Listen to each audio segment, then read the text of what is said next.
the Australian Institute for International Affairs, the South Australian branch. We're promoting this wonderful lecture series on truth and reconciliation. Tonight we are very, very fortunate to have as our speaker Dr. Deborah Weissman from Jerusalem. And Dr. Weissman is president of the International Council of Christians and Jews, and she's also the deputy chair of the Interreligious Coordinating Council of Israel. I want to give you just a little quick background on the Abraham Institute. The Abraham Institute originally started out as Project Abraham, and it was devoted to promoting better relations between Christians, Jews, and Muslims. In 2011, we rebranded ourselves as the Abraham Institute, and we are now promoting interethnic and interreligious dialogue and understanding across the board. And the purpose of our program is somewhat different from other programs. We place an emphasis on listening, on trying to understand opposite points of view, to agree to disagree, but to do it with respect and understanding and tolerance, because we feel it's only by working in this way are we going to achieve any meaningful changes. Dr. Weissman is a member, as I said, of these two significant organizations, but what you don't know is both those organizations are dedicated to promoting better relationships between the Palestinian and Israeli communities. And they work tirelessly at this for years. And Dr. Weissman is going to talk tonight about some of the progress that has been made, despite the fact that both governments have been unable to reach a meaningful peace agreement. People like Dr. Weissman have devoted her life towards working towards that goal and looking at communities and hoping that the communities will come together significantly so that the governments will be forced to change their position. So I'm now going to introduce Dr. Ron Honig, and he's going to introduce Dr. Weissman. Thank you.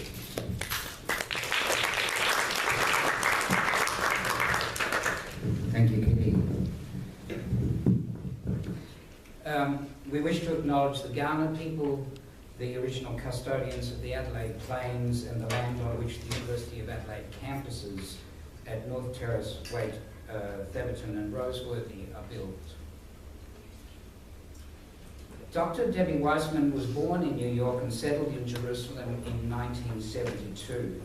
She holds a BA from Barnard College and an MA from New York University, both in sociology, and a PhD in Jewish education from the Hebrew University in Jerusalem. Her main field of academic research is the social history of Jewish women's education. A prize-winning Jewish educator, Debbie has had extensive experience in both formal and informal Jewish education, both with Israelis and diaspora youth and adults.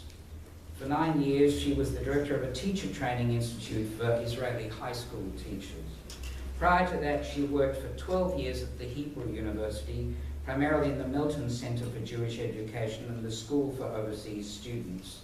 In her work at the Milton Center, she had much contact with staff and board groups from a variety of organizations. Her affiliations in the past have included the Pardes Institute, the Hartman Institute, the Institute for Training Jewish Youth Leaders from Abroad, and the Education Branch of the RDF. In the 1970s, Debbie was one of the founders of the Coalition for the Advancement of Jewish Education, and for many years she's developed a specialization in teaching about Judaism to Christians. Outside the professional realm, she was one of the founders and still an active member of Kehilat Yedidia in Bakar, which is a modern Orthodox synagogue that has excellent neighborly relations with Reform conservative neighbors and hosts multi-faith groups from throughout the world. Her other interests include religious feminism and interfaith dialogue, both locally and internationally. She is currently the co-chair of the Interreligious Coordinating Council in Israel, as well as the president of the International Council of Christians and Jews, and she was the first Jewish woman to be elected to that post in the Council's more than 60-year history. I just want to read you a statement from the ICCJ about hate crimes in Israel. Dr. Deborah Weissman, ICCJ President, as our Berlin document, A Time for Recommitment states, spurred by the Seligsburg Initiative, we've worked to overcome the legacy of prejudice, hatred, and mutual distrust. The ICCJ has been at the forefront of the fight against anti-Semitism in many parts of the world, and we will continue to do so. In recent years, we've added to our agenda the struggle against Islamophobia. At the same time, we cannot ignore a wave of hate crimes spreading throughout the state of Israel, directed against Arabs in general, Muslims and Christians, both local and others. These crimes that have included graffiti and vandalism, and now even a death threat against the Catholic Bishop of Nazareth, have increased greatly in the past several months, to the extent of weekly and almost daily occurrences. The Council of Religious Institutions in the Holy Land sends out condemnations, as do some government officials, but very little happens in the way of apprehending the perpetrators. Even if they are a tiny group of extremists, apparently mostly teenagers, they must be brought to justice, and these incidents must stop.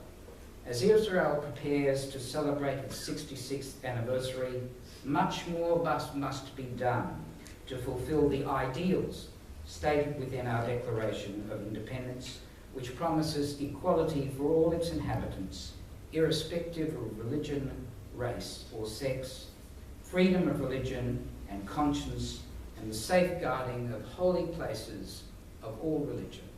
Ladies and gentlemen, it gives me enormous pleasure to invite Dr. Debbie Weissman to speak to us.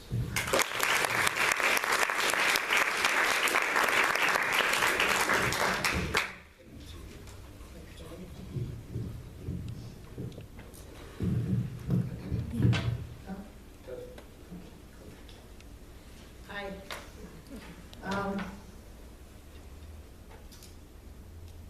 What is the time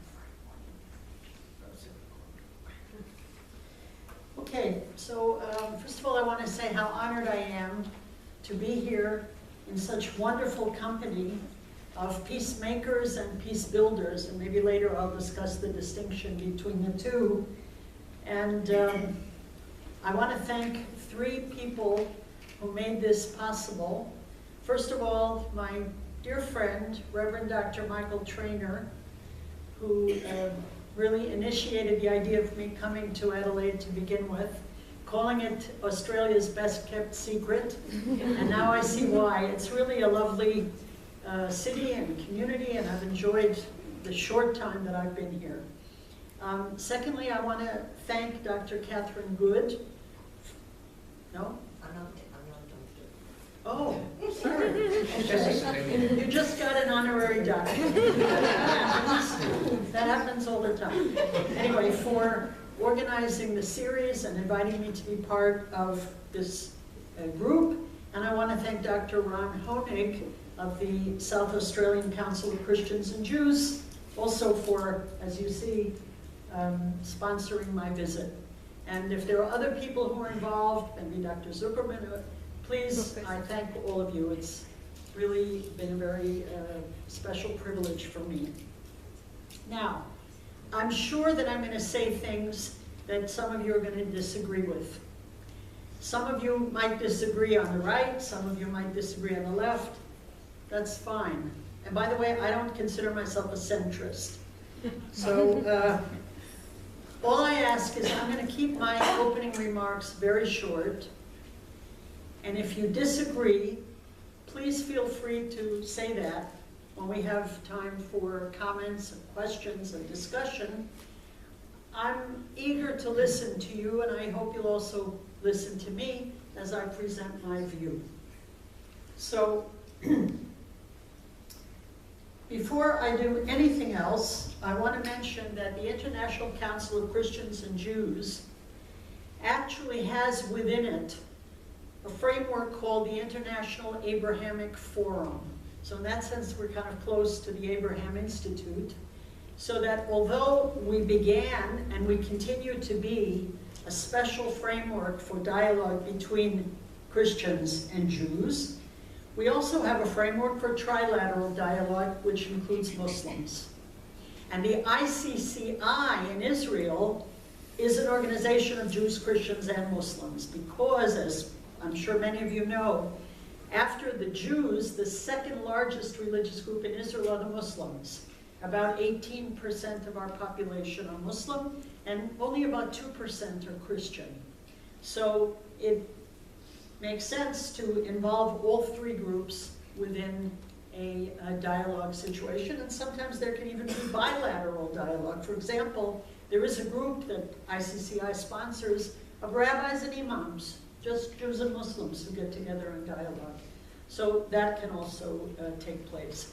Now, the Berlin document was mentioned, and I would like to share with you the website address of ICCJ, and I'm going to recommend, when you have time, not necessarily now, but when you have time, please go to our website, and not only because you'll see videos and pictures of me, that's not so important, but you can click on Berlin document on the upper right-hand corner and see a statement that we issued in Berlin almost 5 years ago. And I think it's a pioneering document because, to the best of my knowledge, it's the first time that Jews and Christians together have been self-critical in each other's presence. So that in itself is worth looking at. We also have an educational guide to the document that you can use if any of you are educators. I'm sure many of you are. And secondly, I'm going to recommend that you also click on the new document that we only issued a year ago, and it has a very long title. It is Our Statement on Israel and Palestine. And I recommend it to you. The name of the document is a quotation from a Palestinian cleric, the Lutheran Bishop of Jerusalem, Bishop Munib Yunan, who also happens to be president of the Lutheran World Federation and is a friend of mine, and he's been in my home a number of times.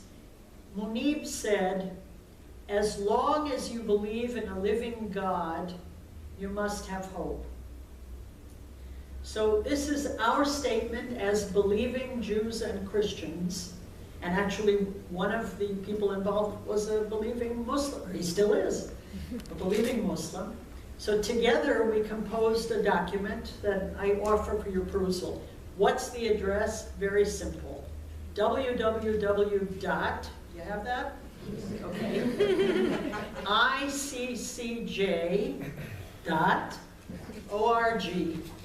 I don't think it could be much simpler than that. You're going to write it? Wonderful. Okay. ICCJ.org. And both of the documents are accessible through the home page. So there you have it. And if I do nothing else today, but encourage you to look at those documents, then, wow, then I would say in Hebrew, Dayenu, it's enough. We just celebrated Passover 37 and a half days ago, right? All right. So you might be wondering, well, how does she know that exact number? But never mind. That's the home page. Thank you very much. Okay. So, having done that, I am now going to begin with a story. The story goes back to 1993. So it's a little bit over 20 years ago, which I hope is still within the memory of many people in the audience. And that was the Oslo process. We marked 20 years of the process. Some people celebrated, some people mourned, but we marked it. And if you remember, From the time it was announced that Israel was involved in behind-the-scenes negotiations with the Palestinian Liberation Organization, to the time that Mr. Rabin and Mr. Arafat shook hands on the White House lawn, how much time elapsed? 15 days. That's not very long. In fact, my whole trip to Australia is 15 days. I mean, it's very, very short. So I had a conversation with a friend of mine who's a political scientist at the Hebrew University, and I said, Gadi, you know that I've been working for peace and reconciliation for decades, but 15 days to go from being each other's worst enemy to shaking hands on the White House lawn? Shouldn't there be a little more time for this process? I said, for example, let's take a few months. Let's try to break down fears and stereotypes and anxieties on both sides. Let's have Palestinians come into Israeli schools, the media, synagogues, community centers. Let's have Israelis go to Palestinian schools, media, churches, mosques, etc. And let's have grassroots dialogue, people to people. And then, as the culmination of this process, the leaders can shake hands on the White House lawn. So Gadi said to me, oh, from that I can tell that you're an educator and not a politician. He said, because politicians seize the window of opportunity. Now, in retrospect, I think we were both right. First of all, I am an educator and not a politician. And at the time, I thought maybe it was a put down. In retrospect, maybe it's a compliment, I don't know. But he was also right that politicians seize the window of opportunity. But I think I was right in that part of the problem with the peace process is there really was no process. It was negotiation on a certain level, and it failed to enlist and mobilize the support of the two peoples. Now, I want to make a distinction, I mentioned earlier, between peacemakers and peace builders, and I'm not sure if that applies to the other countries, you know, Bosnia and Rwanda and South Africa and so on, but I suspect that it does. Peacemaking is something that politicians and diplomats ought to be doing. They not always are, but they ought to be doing. Peace building is when grassroots communities get involved, people to people, to build a culture that can sustain the peace that's on a piece of paper, okay? So that's what an organization like the ICCI in Israel, and there are many organizations, thinking, for example, of Rabbis for Human Rights. It's an important Israeli organization. They also have a website. Everybody has a website. Those kinds of individuals and organizations working on a grassroots level, trying to develop dialogue, I think that is what builds the peace, and what makes the peace is what is right now, unfortunately, not happening. As you probably know, the negotiations broke down. I personally believe there's responsibility on both sides for the breakdown. I don't think it's just one side that was at fault, but I'm hoping and praying that this is not the end of the process and that we can go back to the negotiating table. As a matter of fact, I think that the challenge of living with the other, and whether it's a religious other or an ethnic other, a gendered other, a national other, the other maybe with a capital O, I think that challenge is one of the chiefest issues and challenges facing modern people, or maybe we're postmodern people, I'm not sure. And I am going to quote two Orthodox rabbis, one whom I have met, he is probably known to many of you. The other one died in 1935, so there's no way that I could have met him, maybe in the next world, but who knows. The one rabbi is the immediate past chief rabbi of the British Commonwealth.